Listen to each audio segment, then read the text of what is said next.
Hey fellow artists and art enjoyers, I am Crowdonmind, and in this video I am going to talk about Nsfw contents and my opinion about it.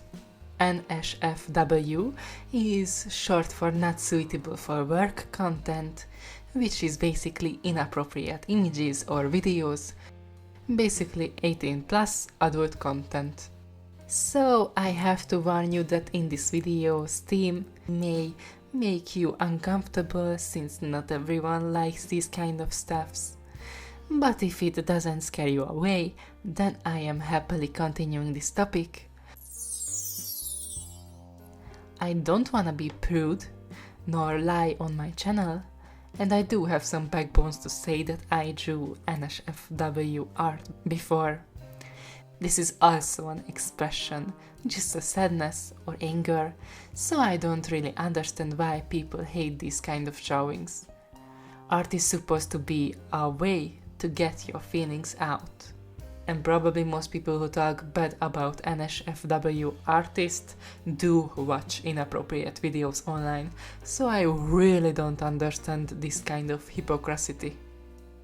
There isn't anything bad in admitting that you have these kind of emotions. It's human nature and it's a basic emotion. And if you're scared that it will ruin your public image, I don't really see that happening really, but protecting the opposite thing you believe may create trust issues in your audience. So naturally, I do believe that honesty is really important when it comes to having an audience. I feel like you should just go with what you believe and like. And if you warn people about these specific drawings, then I think it isn't a problem to draw them. You know, it is their fault that they ignored your warnings, so they can't really be upset with you. But if you don't want people to know about this side of you, then you simply don't have to share them. Every artist should have art pieces or sketchbooks that they don't show for everyone, cause you can draw for yourself too, not just to gain followers or be appreciated on social media.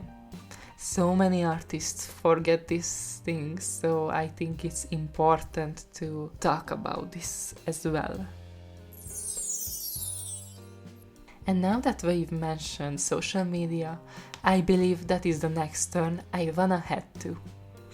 Many social media platforms refuse to show not suitable for work art pieces, and it is understandable.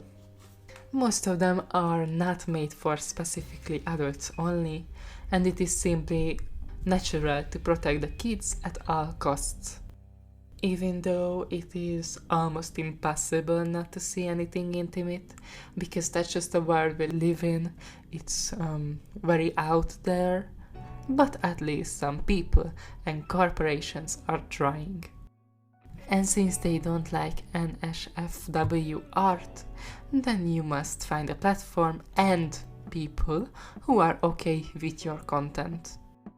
There are some asexuals and people who find these imageries off-putting, which is totally fine. Not everyone likes the same things. It is important not to make anyone uncomfortable, especially yourself, so major risks and crimes should be avoided at all costs. Mainly kids and childlike characters shouldn't be involved in the drawings, and of course forceful and problematic things should be less common. And if you want to sell your art, then it is also a great option to make more profit, cause these kind of things can make you bank. Intimacy is something that is always going to be profitable, but there are some rules that you should follow. It is super important to set your own boundaries, to not do anything you don't want to. The last thing you want to be in is drama, so it's important to draw the line at some point. As I said many times in this video, it is important not to make any problematic things, since those could easily ruin your reputation and can be gross as well. Remember, your art defines you, so if you draw something problematic, people are going to assume that you enjoy those specific things and can judge you for that.